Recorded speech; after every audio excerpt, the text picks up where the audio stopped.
Welcome to another episode of Marketing Corner. Today, we're going on a journey. We're going into the world of pets. Now, I know some of you out there love pets. And now we're even going even further, and we're going to talk to a very special individual, a friend of pets, and a friend of dogs and cats, and even actually even an instructor at Douglas College. But mostly the president, founder of Amore Pets, and it's a pet food company that we're going to chat with today. And here we have with us today, Barbara Fellnermayr. Sorry, Barbara, help me then. Sorry. Fellnermayr. Say again, Barbara. Fellnermayr. Fellnermayr. I can't even speak today. It seems like I've got maybe I have a hairball in my mouth. Oh, we have a food for that, you know. So, but Barbara, before we get into it, Barbara, you're quite an accomplished lady on the pet side of things. Tell us a little bit about you and your journey in the world of pets. I have done many things in the pet world. It kind of started, I'm going to say, in about 1998, way before your students were even born.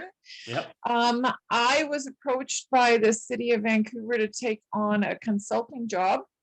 And it was to make a determination whether or not they should keep the dog pound or turn it over to the SPCA.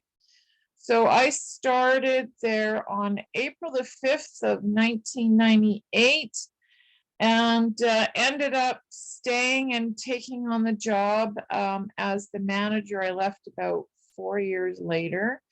In that time, we did some incredible things. My staff were very resistant at first. And then when I kind of won them over, it was like we all worked together. It highly unionized environment. And I mean, the first big fight we had was we started a volunteer program, and they wanted the volunteers to walk the dogs. But if there was poop in the kennel, they didn't want the volunteers to touch the poop because that was a union job. And I said, okay. So when the volunteers were putting the dogs back, I would call somebody in off the road and say, okay, I need somebody to come in and clean the poop out of this kennel before we can put the dog back, because we're not putting it in a dirty kennel. And that lasted 3 phone calls. After that, they said, okay, they can clean the poop out. And it's like, you guys, they don't want your jobs. They don't want to come here and clean up dog poop. No. So anyway, so then they finally relented and said, okay, they can clean up the poop. And, we did things. So we installed a volunteer program, which they had never had before, which was dog walking and socializing the dogs. We had training specialists come in and deal with some of our more aggressive dogs. We ended up being the first no-kill pound in a municipally funded no-kill pound in North America. Wow. To which my boss at the city responded, where are you going to get the money to feed all these dogs? And my comment back to him was, you really think you're paying for it now? And he says, what do you mean? And I said, well, we handle 4,000 dogs a year, and my food budget for the year is $1,000. So on behalf of each dog, I would like to thank you for the 25 cents worth of food you gave them. And he looked at me, he says, how are you feeding them? I said, you know what? People want to be part of a good thing. Yeah. And, and we had all kinds of suppliers of food that wanted to donate to us, whether it was the end of run or coming up to the due date. We once had 2 tons of food delivered to us because the packaging had been sprayed. Nothing wrong with the food. Mm-hmm. 2 tons of food kept us in dog food for a long time. Mm-hmm. We built our own playground out back so the dogs could get out there and play and socialize. We expanded our volunteer program. We expanded our adoption program. We did really amazing stuff. We installed a program where every dog, pardon me, if it was over 6 months old, had to be spayed or neutered before it left our facility. And we made sure that any dogs that were younger, any puppies we let out, they came back and they got spayed or neutered. because we didn't want to contribute to the program. And again, at first my staff were, oh my God, we're not going to have any dogs out there because they're all being spayed and neutered and we're not going to have a job. And it's like, oh my God, you guys, how many dogs do we handle a year? There's no way we're putting a dent in this problem, but at least we're giving it a try. Mhm. So when I left Vancouver, I was recruited by the city of Coquitlam. I went over to Coquitlam to do the same thing as what I had done in Vancouver.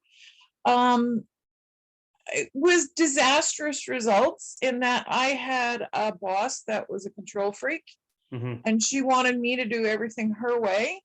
And I said, well, why did you ask me to come and do it? Because I had done everything in a business-like manner, not in a city-like manner. Yeah. I was constantly begging for forgiveness. Don't Yep. don't beg for permission, beg for forgiveness. Yeah. And I was constantly doing that and saying, "Oh, sorry, I didn't know that was the policy," because it was very unbusinesslike there. So I would just do stuff and then say, "Oh, oops, sorry." I got away with it for years. But my boss and I out in Coquitlam didn't see eye to eye. She wanted me to do things her way, which had already proven didn't work. Mhm. She wanted me to do stuff the same way the SPCA had done, but they had just finished kicking out the SPCA and taking over the job themselves. Oh. And it's like, well, you're going backwards here. I remember I was approached by the city manager saying, our building isn't ready to move in January the 1st. We'd like to ask the SPCA to extend the contract by 3 months. I said, are you guys out of your mind? Yeah. And they said, what are you talking about? I said, you publicly embarrassed them that they weren't doing the job. And you want to extend the contract by 3 months because you're so incompetent, you can't get your building built on time? Wow. They Wow. said, well, what do you suggest? I said, get me a construction trailer, put it on site. We'll have kennels in there for the cats. Any of the dogs that we have to go, I'll find places to put them. I arranged with some of the dog places that boarded dogs that Yeah. we could leave them overnight. And we worked out of that trailer for 3 months until that Wow. building was done. But we got the job done. I said, you can't go back and ask them to take on the contract when you publicly embarrass them. Yeah. So anyway, that went on, and my boss and I had very different ideas of how things would be run. So here's a note to all the students. Nobody is indispensable. Yeah. I got fired. And I got fired, but you know what? When I do it right. I was on the front page of 5 newspapers that I got fired. It's like, it was a huge deal. And you know what? In the 6 months I was with the city of Coquitlam, they got more press than they've had since I've been gone in 20 years. I mean, what they've done in the last 20 years is shameful, because Yeah. what they had started to do and what they ended up doing was completely different. And it's like, and it was so sad because they wanted to be, the first one in the world to do this stuff and ended up doing it. So Barbara, take us fast forward us to Amore, and what led you to Amore? I took over Amore in 2005. We just had our 18th birthday. And when I was with the city of Vancouver, we had a lot of sick dogs come in. Mhm. And the previous owners of Amore, what they did was they gave us a freezer full of food and said, if you have any sick dogs, put them on this food and see what happens. And you know what? It was amazing. Within 2 weeks, like dogs that had rashes and everything else, within 2 weeks, all that stuff was gone. And they, their temperaments changed, because, it's not fun to have a rash and be scratching all the time.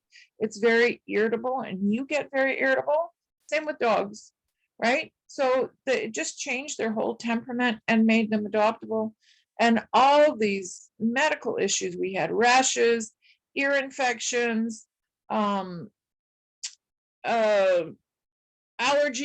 all kinds of stuff like that. Yeah. With the food, changing the food, because we only use real food. Mhm. It's real meat, real vegetables, extra virgin olive oil, and kelp. We Wow. mix all those things together, grind them, mix them. We do it in two formats. We either do frozen or we do an air dried. And the air dried is something I came up with about 13 years ago. And it's based on air circulation. And the benefit of the air drying is it makes it a shelf stable product. So you can leave it on your shelf at home. You don't need to freeze it. You don't need to remember to defrost it. You just leave it on your shelf. We store it on the shelves in the store. The best thing for us is we can ship it across Canada by Beautiful. Canada Post. You can't ship frozen food. Yeah.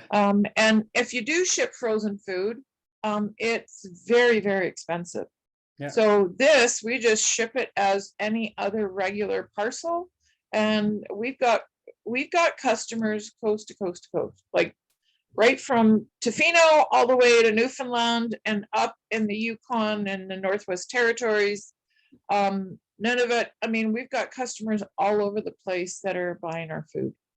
So Yes, but Barbara, tell me a little bit more about what your vision is for Amore, and you seem like you're on a pathway to something. What is that vision? What are you trying to get to?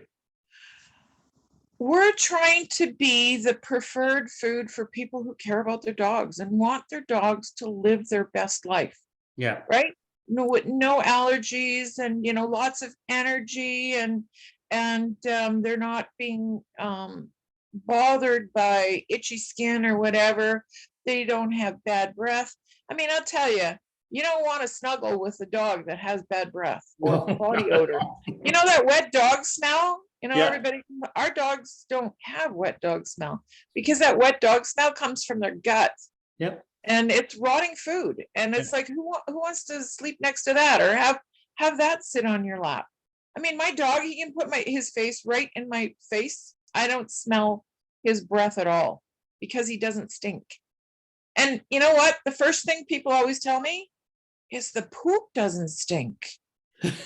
And it's like, wow, isn't that amazing? And it's like that. I talk so much about dog poop. It's amazing. And but that's the first thing people notice is the poop doesn't stink. And it's like, well, it's real ingredients. And I warn them the first couple of poops after that, they might notice some weird stuff. Yeah. Like probably the first two poops, it'll come out like it's in a sausage casing. I said, that's the dog shedding the lining of its stomach with all the crap and chemicals that were in the previous food. Yeah. We are 100% chemical free. We don't use anything. Love it. Two things that you'll find in our place, bleach and dishwashing detergent. Other than that, no chemicals. Wow. We don't add anything in our food. We don't, when we say we have all complete and balanced and it's got all the vitamins and minerals, they're all from natural sources. They're all real stuff. So, the problem is with these chemicals that they put in, all this synthetic ingredients, it's all powdered stuff. You have no idea what's in there.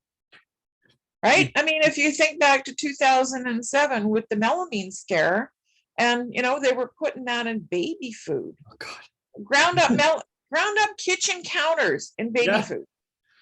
And they were putting in pet food as well. And, in 2007, we had the huge pet food recall that killed thousands of dogs because they were putting crap in the food. You don't know what's in those synthetic ingredients. I can tell you 100% what's in our food. I can show you. I can, and it's like I defrosted meat yesterday and it's like, wow, I should take some of this home. Yeah. Well, and this is awesome. I love that the passion. And but by the way, the poop, yes, I agree. We do a raw food diet with our dog, and the poop does not smell, but it doesn't help the kids pick it up even now. They still won't pick it up even when it doesn't smell. But at least it's a nice solid poop, and it's not puddle poop. That's the hard stuff to pick up, the puddle poop.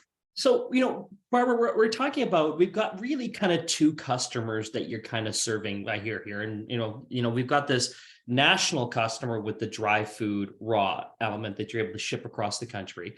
And then you've got the frozen package, which you can't ship across the country. The logistics and the cost of that would be outsane. So you're kind of catering to a local market. Is that correct? Yep. Perfect. Can you tell us a little bit more about who these customers are? Like when you go to market to find these customers, who are they? We've got two customer groups. One is the older customers. I'm going to say the customers, kids are out of the house, so their kids are adult kids. Yeah. These four-legged little creatures that they have are their new babies, and that's their kids. They're retired. They've got time and money to spend on their dogs. They want to have the dogs be healthy, because you know what? They want to be healthy. Mhm. So they want to enjoy their life with their dog, and they're willing to spend the money on it, because I'll tell you, it's not cheap, because it's real ingredients. It's not garbage. Yeah. So that's kind of customer number one. And I've found that I'm going to say most of them are retired. Yeah. And kind of an even split male to female. The second group is the younger group. I'm going to say mid-20s, probably a little bit older than your students, but these are their kids. They're not married yet. They don't have their own kids yet. This is these are their first children, and they want the best for them, and they're going to provide them with good food and plenty of exercise and fresh air. And these dogs are going to grow up with their children. They're two-legged kids, you Yeah. know, and they're Yeah. two-legged kids, when they finally have them, are going to have these dogs around for probably 10 years, Yeah. that they're going to be with these kids, and the parent, I'm going to say the pet parents, Yeah. okay, want to make sure that their dogs have a good life. Yeah. You know, they're active people. They care about what they eat. Yeah. So they're going to make sure their dogs are active, and their dogs are going to be fed properly. So with this in mind, Barbara, how are you reaching these customers? What kind of communication tactics do you take in order to reach them, to bring awareness? So bring awareness to current customers, or even bringing on awareness to newer customers coming in. What kind of things what tools are you using? Okay, some of the tools that we've used in the past, some successful, some not so much. We advertise in a magazine called Pet Connection. Mhm. It's nationwide distribution, and it's an animal wellness magazine. We have the inside front cover. A friend of mine owns the magazine, and she gives it me for half price. Nice to have a network. Always deals. So that goes across the country and is in pet stores across the country. People buy subscriptions to it. So that's one. We have tried in the local newspapers. I've just discontinued that because it just was not getting us anywhere. We had one in the New West Record where we sponsored a pet page. Never got.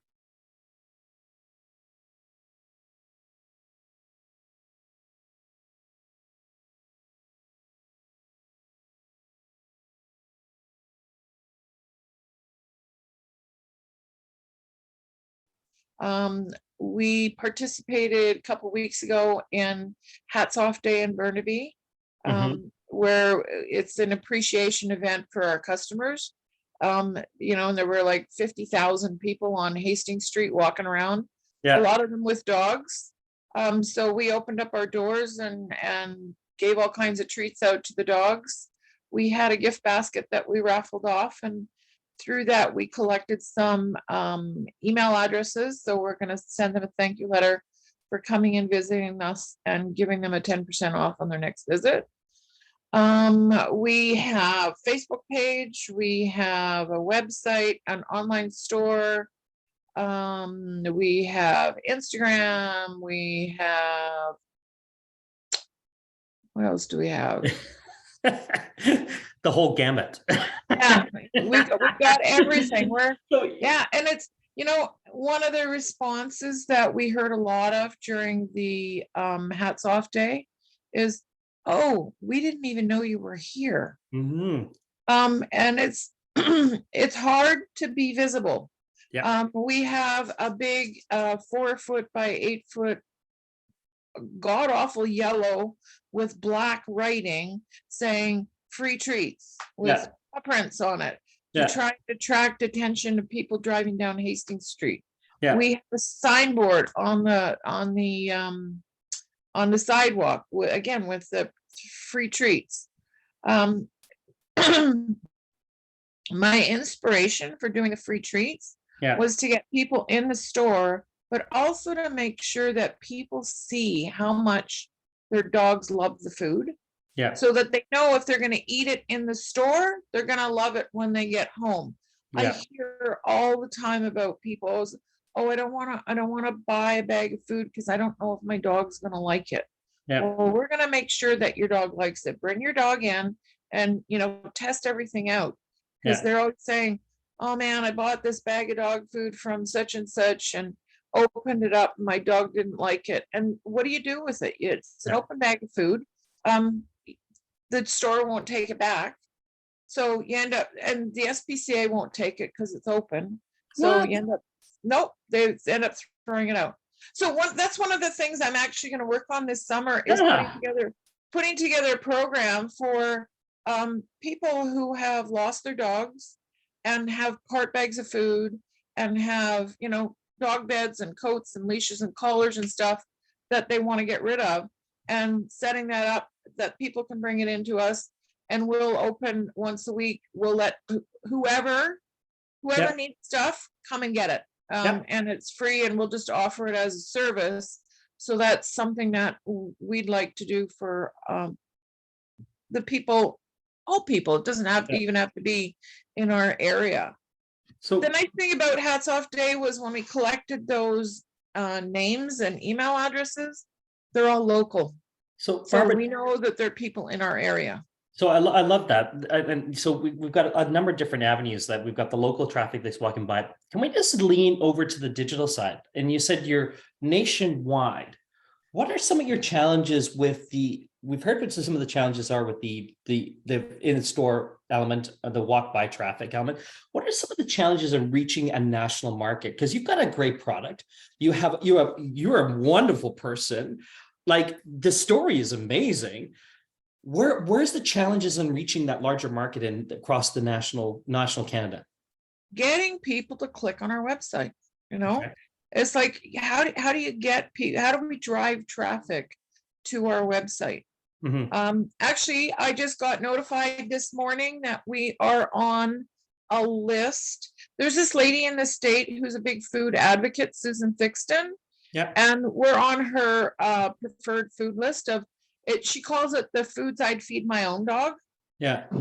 And she just put out, for the first time, she put a treat list, and we're on that list. So, and Wow. because we start with A, we're the very first one listed. Yeah. And, I haven't looked through the whole list, but if it's the same as the food list, we're the only Canadian company that is 100% natural that air dries its food. See, we use air circulation. Everybody Yeah. else, when they dehydrate, they use heat.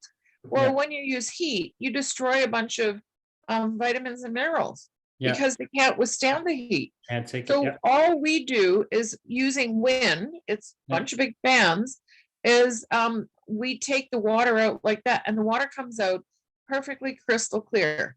I keep Yeah. telling one of my staff, I'll give you $5 to taste it. Nobody wants to taste it. It's like, I want to know, does it taste like meat water, or does Yeah. it taste like meat water? Then I'll Yeah. bottle it and we'll sell it to the people to rehydrate their food with. I smell an Instagram short coming real soon. You bet. It's like, That seems like a viral campaign right there. yeah. I love it. I love it. Hey, Barbara, the conversation, absolutely brilliant. I see where you're going, how you're trying to get there. I see some of the things, very simple things. I love to throw this over to our marketing students, and let's see what they can do with it. Let's see what they can come back with. Let's get some ideas. Let's get Amore on the radar of all these people. Let's tell Barbara's story. I think we have some great things here, students. Thank you, Barbara, for your time today. Thank you for the talk. I really appreciate it. And we'll look forward to see what we can do for you next. Wonderful. Take care, everybody. Good luck on your exam.